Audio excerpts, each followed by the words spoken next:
It's in lecture halls like these that former NFL defensive lineman David Carter decided to trade in his nightly workouts. I'm Nicole Joscelyn with sports. Mike believes the most important thing for his customers to do is to relax. We've all heard about football players eating a ton of food, but how about the opposite? A 300-pound NFL player who's vegan?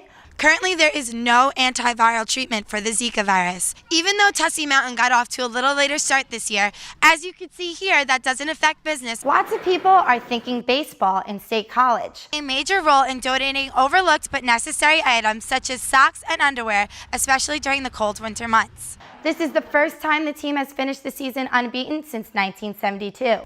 However, for the 48 students that are affected, only a few got the clear to go inside with an escort, grab their things, and leave.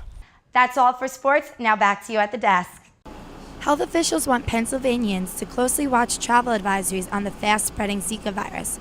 Doctors are testing 6 to 8 people for the Zika virus in our state. Each of them had traveled to an area affected by the mosquito-borne virus. Zika has exploded in recent months after moving from Africa and Southeast Asia. For some reason, it's been introduced quite recently into South America and Central America. I think the first cases were in 2014. And it's just taken off and exploded in terms of the number of people there, but at least maybe 1 million cases of it now. Symptoms include a rash, headache, fever, and joint pain that usually lasts around a week. Nothing too serious, but for pregnant women, it's another story. Zika is now blamed for birth defects in babies, including neurological problems and abnormally small heads. Currently, there is no antiviral treatment for the Zika virus. In order to prevent this mosquito-borne disease, steps are as easy as covering up, using insect repellent, and making sure your windows are secure when you're inside. The World Health Organization predicts 3 to 4 million cases in Mexico, South and Central America over the next year. But experts say the chances of Zika coming to our area is small. The mosquitoes that transmit Zika virus are Aedes aegypti and Aedes albopictus. Aedes aegypti is not present in Pennsylvania.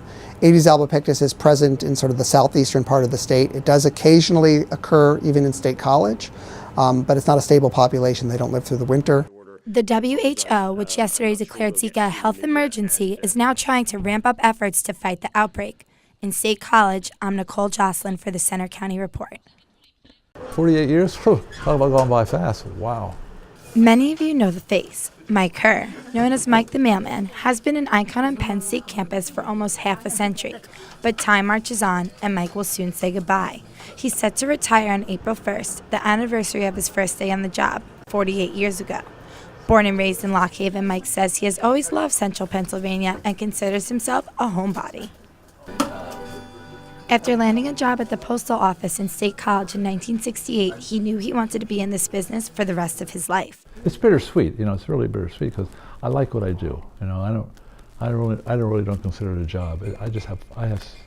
No one should have this much fun and call it a job. His warm and welcoming heart gives visitors to the post office a fun and friendly experience. Even though the line may stretch out the door, Mike says he makes sure everyone leaves with a smile. I want it to be happy. And the people with it, I want them to be happy. I'm surely happy. That's why I can't have a down day. I never have a bad day. I'm blessed with all this. I don't know. Mike believes the most important thing for his customers to do is to relax. In fact, he has the sign made in over 50 languages that he shows to customers from different cultures. He's known for holding up a nice sneaker sign for any customers wearing a new pair of shoes. His customers appreciate his kindness, and some stop by to bring gifts, even his favorite snack, cookies.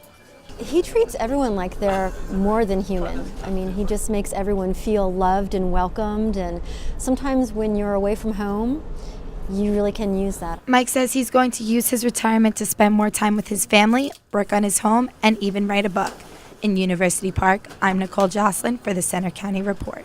The process of clearing out debris and getting ready to rebuild is underway here at the Park apartment complex on Blue Course Drive. That's after a raging fire that forced 48 college students out of their homes caused extensive damage last week. Now the community is coming together to help them. I figured the fastest way to help would do a GoFundMe. Students like Chantel Mauro, who started a fundraising page that's already raised more than $2,500 to help those affected. We have so many, pieces of technology, and being able to share it, it's grown so fast, and I think it was just the easiest way and even the quickest way to get funds that we needed to get supplies to these people. People have donated clothes, food, and other essentials. Penn State is providing free housing for students to get them through the semester and working with local churches and others for gift cards and free book rentals. People are good, and you hear so much negative so often, but it takes something like this for a community to come together and really, work very hard and diligently to get things in place so that students, don't have to really struggle as much as if they didn't have the resources. Investigators believe a tossed-out cigarette or something similar started the fire. With only a few weeks of school left, some students are struggling to deal with the situation. This is a really crappy time to be displaced and to have all that added stress on top of finals and everything. So I think everybody's just, counting their blessings that it wasn't them. At least that's what I'm doing. We're told many of the displaced students did not sign up for renter's insurance. Now with damaged belongings and no place to live, they're trying to take it one day at a time. In Ferguson Township, I'm Nicole Joscelyn for the Center County Report.